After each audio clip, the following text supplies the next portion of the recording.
قاسمی صاحب کا پورا شعر اس طرح ہے کہ شام ہوتے ہی عطا کیوں ڈوبنے لگتا ہے دل، کچھ نہ کچھ ہونے کو ہے اور ناگہاں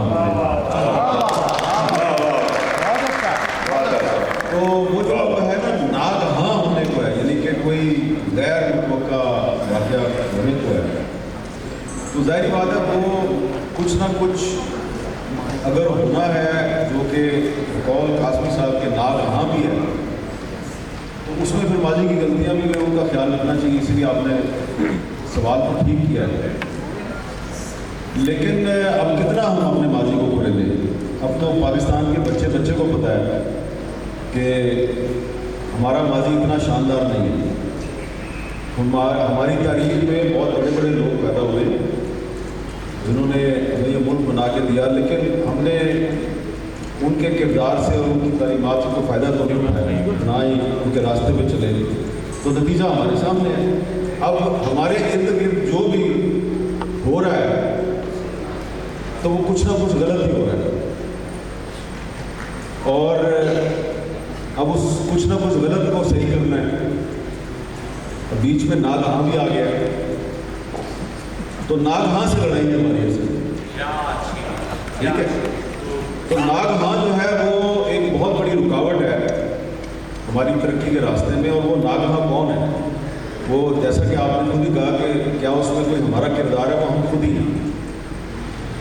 تو اس میں اب یہ ایک ادبی محفل ہے اور جان ایلیا صاحب کا جشن بھی ہے، تو جان ایلیا صاحب کو آپ بڑی اچھی طرح جانتے ہیں سارے جو ان کے نام پہ ہونے والے اس جشن میں شریک ہیں۔ تو جس طرح کے جان ایلیا صاحب تھے، بڑے ایک ذہین آدمی تھے، بڑی اچھی شاعری کرتے تھے، لیکن دیکھنے میں وہ ایسا لگتا تھا کہ تھوڑے سے وہ غیر روایتی انسان ہے۔ میں یہ تو نہیں کہہ رہا کہ نارمل ہے، لیکن ایک غیر روایتی انسان تھے جو سخت گرمی میں بھی کمبل اوڑھ کے کبھی کبھی نکل آتے تھے، اور رات گئے بھی سیاہ چشمہ لگا کے لوگوں کو حیران کر دیتے تھے۔ تو کچھ ایسی ہی کیفیت آج کے پاکستان میں کہ آج کا پاکستان جو ہے وہ جان ایلیا کی شاعری اور جان ایلیا کا جو وضاحت اور کردار تھا وہ اس کی غمازی کر رہا ہے کہ اس میں آپ کو کچھ نہ کچھ ناگہاں بھی نظر آتا ہے، لیکن کچھ شاعری جو ہے جان ایلیا کی وہ آپ کو کچھ مہرباں بھی نظر آتی ہے۔ تو اس میں تجزیہ آپ کیا کریں؟ میں آپ کو پرانی باتیں نہیں کرنا چاہ رہا، لیکن یہ ہے کہ اب کچھ نہ کچھ اگر غلط ہے تو کچھ نہ کچھ کو اچھا کیسے کریں؟ تو اس کے لیے ضروری ہے کہ پازیٹیو اور نیگیٹو دونوں کو سامنے رکھیں۔ صرف ہمارے کچھ غلط نہیں ہو رہا، کچھ اچھا بھی ہو رہا ہے، لیکن وہ جو اچھا ہے وہ غلط کیسے ہو رہا ہے؟ تو مثال کے طور پہ میں اب کیا مثال دوں؟ آپ کو عجیب و غریب مثال دوں کہ آپ کو پتہ ہے پاکستان دنیا میں وہ ملک ہے جو دنیا میں سب سے زیادہ نمک پیدا کرتا ہے۔ جی قاسمی صاحب، ہم دنیا میں سب سے زیادہ نمک پیدا کرتے ہیں، اور یہ ہماری ایک کوالٹی ہے، لیکن ہم وہی نمک ایک دوسرے کے زخموں پہ بھی چھڑکتے ہیں۔ پاکستان دنیا کا وہ ملک ہے جہاں دنیا میں دوسرے نمبر پہ سب سے زیادہ دودھ پیدا کرتے ہیں، بھینس کا اور گائے کا دودھ دوسرے نمبر پہ ہے پاکستان دنیا میں اعداد و شمار کے مطابق۔ لیکن آپ سارے اس پاکستان میں خالص دودھ کے لیے ترستے ہیں۔ اچھا، پاکستان دنیا کا وہ ملک ہے جہاں بہت سی چیزیں پیدا ہوتی ہیں، لیکن آپ دوسرے نمبر پہ ہیں تو سب سے زیادہ چنے پیدا کرتے ہیں۔ چنے کی پیداوار میں پاکستان پوری دنیا میں دوسرے نمبر پہ، لیکن ہم ایک دوسرے کو یہ ناکوں چنے چبوا رہے ہوتے ہیں۔ واہ ہے جی، اور مہنگا بھی ہے۔ کشور آپا کہہ رہی ہے کہ چنا مہنگا بھی بہت ہے اور چنے کی دال بہت مہنگی ہے۔ تو اب دیکھیں کہ ہم نمک بھی پیدا کرتے ہیں، ہم دودھ بھی پیدا کرتے ہیں، ہم چنا بھی پیدا کرتے ہیں، لیکن یہ چیز جو ہے یہ پاکستان کے عوام کے لیے جو ہے وہ آج ان کی ریچ میں نہیں ہے. اور ابھی کل کی بات ہے کہ کم از کم 3 انٹرنیشنل ایجنسیز جو ہیں, ریٹنگ ایجنسیز اور اسٹیٹسٹکس کی ایجنسیز جو ہیں, میں نے ان کی رپورٹس دیکھی ہے لیٹسٹ مئی 2023 کی, اور میں حیران ہو گیا. میں بھی حیران ہوں کہ پاکستان دنیا کا سستا ترین ملک ہے پاکستان. آپ کو پتہ ہے اس بات کا, آپ کو یقین نہیں آئے گا, کیونکہ آپ کو بھی اپنی گاڑی میں موٹر سائیکل میں پیٹرول جو ڈلوایا تو پسینے چھوٹ گئے ہوں گے آپ کو.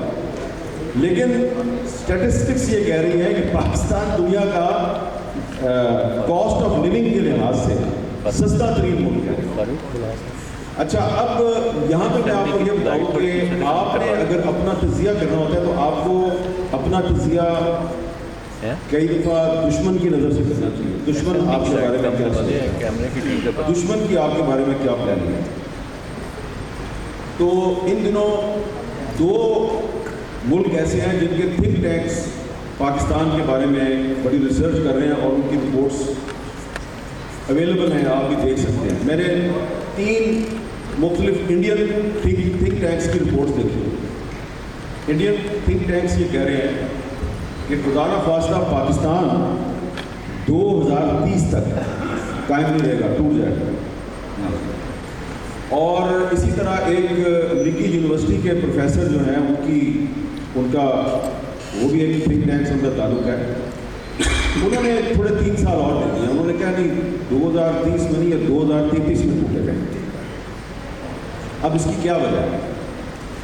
اس کے لیے وہ جو بیرو میٹرز اور وجوہات بتا رہے ہیں وہ کچھ نہ کچھ تو ہے نا, ہمارے نظر تو آ رہی ہیں. کیونکہ اب اگر عباس قابل صاحب جو ہیں وہ چاہیں کہ میں کچھ امید بھری باتیں کروں اور کچھ نہ کچھ اچھا آپ کے سامنے پیش کروں, تو سوال یہ پیدا ہوتا ہے کہ یہ جو جشن جون ایریا ہے یہ تو 1.5-2 ہفتے پہلے ہوا تھا, تو یہ ڈیلے کیوں ہوا؟ 9 مئی کی وجہ سے ڈیلے ہوا نا. تو 9 مئی کہاں پہ ہوا؟ پاکستان میں ہی ہوا. تو اب اگر اپنے پاکستان کے بارے میں کچھ نہ کچھ اچھا کہنا ہے تو اب ہم 9 مئی کو کیسے نظر انداز کرتے ہیں واسطہ سے, برا نہ. لیکن یہ ہے کہ اس میں سے بھی آپ کچھ نہ کچھ پازیٹیو نکال سکتے ہیں. اب وہ یہاں پہ ریلیونٹ ہو گیا آپ کا کوشچن کہ 9 مئی کو جو کچھ ہوا ہے یہ دراصل ہماری کچھ جو طاقتور لوگ ہیں ان کی جو اپنی ایک جمہوریت کے خلاف سازشیں اور ان کے جو غیر آئینی اقدامات تھے اور ان کی جو منصوبہ بندیاں تھیں, یہ اس کا ایک حتمی نتیجہ 9 مئی کے واقعات کی صورت میں سامنے آیا. لیکن اب بدقسمتی یہ ہے کہ آپ 9 مئی کے واقعات کی ذمہ داری جو ہے وہ صرف ایک سیاسی مکتبہ فکر پہ ڈالے جا رہے ہیں, اور انہی کے لوگ جو ہیں وہ روز ٹی وی پہ آگے اعلان کر رہے ہیں کہ ہم سیاست سے علیحدگی کا اعلان کرتے ہیں, اور جن کو سیاست سے علیحدگی کا اعلان کرنے کی ضرورت ہے ان کی طرف سے ابھی تک اعلان سامنے نہیں ہے.